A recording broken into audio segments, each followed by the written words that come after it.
Hello guys, എല്ലാവർക്കും നമസ്കാരം. ഇടിമിന്നൽ ഏറ്റുകൊണ്ട് 4 വിദ്യാർത്ഥികൾ മരണപ്പെട്ടു. ഇന്നത്തെ സാഹചര്യത്തിൽ ഭയങ്കര ചൂടാണ് നാട്ടിൽ. ഈ ചൂടിൽ നിന്നും ഒന്ന് മോക്ഷം കിട്ടാൻ വേണ്ടിയിട്ടാണ് അവർ പുറത്തിറങ്ങിപ്പോയി ഒന്ന് കാറ്റ് കൊള്ളാം എന്ന് വിചാരിച്ചു പോയതാണ്. പക്ഷെ അപ്രതീക്ഷിതമായി വന്ന മഴക്കാറ്, പെട്ടെന്ന് മഴക്കാറുകൾ ഒരുമിച്ച് കൂടിക്കൊണ്ട് പെട്ടെന്ന് ശക്തമായ മഴ ഭൂമിയിലേക്ക് നിലം പതിക്കുകയും ആ മഴയോട് ഒപ്പം ഇടിയും മിന്നലും അതിശക്തമായ രീതിയിൽ തന്നെ പ്രതിഫലിക്കുകയും ചെയ്തു. അതിന്റെ ആഘാതത്തിൽ ആ മിന്നലിന്റെ പ്രകാശ ശക്തിയിൽ നമ്മുടെ മക്കളുടെ ദേഹത്തേക്ക്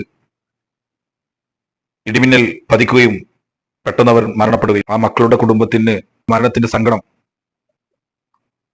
സഹിക്കാവുന്നതിലും അപ്പുറമാണ്. അതുകൊണ്ട് തന്നെ ആ കുടുംബത്തിന് ക്ഷമ നൽകട്ടെ തമ്പുരാൻ എന്ന് പ്രാർത്ഥിക്കുകയാണ്. 3 പേർ ഇടിമിന്നലേറ്റുകൊണ്ട് ഹോസ്പിറ്റലിലാണ് എന്ന് കേൾക്കാൻ സാധിച്ചു. അള്ളാഹു സുബ്ഹാനഹു വ തആല അവർക്ക് പരിപൂർണ്ണ ശിഫ നൽകട്ടെ എന്ന് പ്രാർത്ഥിക്കുകയാണ്.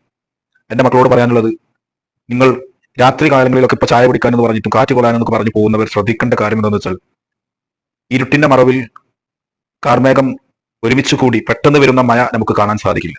അതുകൊണ്ട് തന്നെ നമ്മൾ രാത്രി കാലങ്ങളിൽ പുറത്തിറങ്ങുന്ന സമയത്ത് മഴക്കാറ് മൂടിക്കെട്ടി ഇടിയും മിന്നലുമായി പെട്ടെന്ന് ഭൂമിയിലേക്ക് നിലം പതിക്കുന്ന സമയത്ത് നമ്മൾ മരുഭൂമി പോലെ ബീച്ചിന്റെ കരക്ക് നിൽക്കുന്ന ഒരു അവസ്ഥ ഉണ്ടാവരുത് എന്നാണ് എനിക്ക് പറയാനുള്ളത്. കടലിന്റെ വക്ക് നിൽക്കുന്ന ഒരു അവസ്ഥ ഉണ്ടാവരുത് എന്നാണ് എനിക്ക് പറയാനുള്ളത്. ആ സമയത്ത് നിങ്ങൾ ഏതെങ്കിലും പീഡയുടെ ഉള്ളിലേക്കോ അവിടെയുള്ള ഏതെങ്കിലും കെട്ടിടത്തിനുള്ളിലേക്കോ നിങ്ങൾ മാറി നിന്ന് ഇടിമിന്നലിൽ നിന്നും രക്ഷ കിട്ടുന്നതിന് വേണ്ടി നിങ്ങൾ പെട്ടെന്ന് മാറി നിൽക്കണമെന്നാണ് പറയാനുള്ളത്.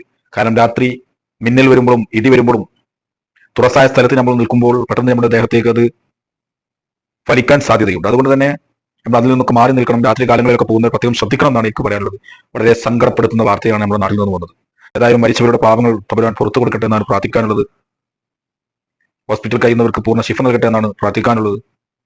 നമുക്ക് ആർക്കും ഒരു ബുദ്ധിമുട്ടുമില്ലാതെ അള്ളാഹു സുബ്ഹാനഹു വ തആലയുടെ ആയുസ് എത്രത്തോളമാണോ ആ ആയുസ് വരെ നമുക്ക് നല്ല രീതിയിൽ സന്തോഷത്തോടെ ജീവിക്കാനും നമ്മുടെ ജീവിതകാലം ആഫിയത്തോടു കൂടെയുള്ള ദീർഘായുസ് നൽകിക്കൊണ്ട് ജീവിതകാലം മുഴുവൻ ജീവിക്കാനും ദൈവത്തിന്റെ സന്തോഷത്തിലും ദൈവം തൃപ്തിപ്പെടുന്ന രീതിയിൽ നമ്മുടെ ജീവിതമാവാനും തമ്പുരാൻ നമുക്ക് തൗഫീഖ് നൽകട്ടെ എന്നാണ് എനിക്ക് പ്രാർത്ഥിക്കാനുള്ളത്. ഏതായാലും എല്ലാവരും ശ്രദ്ധിക്കുക. ഓക്കെ.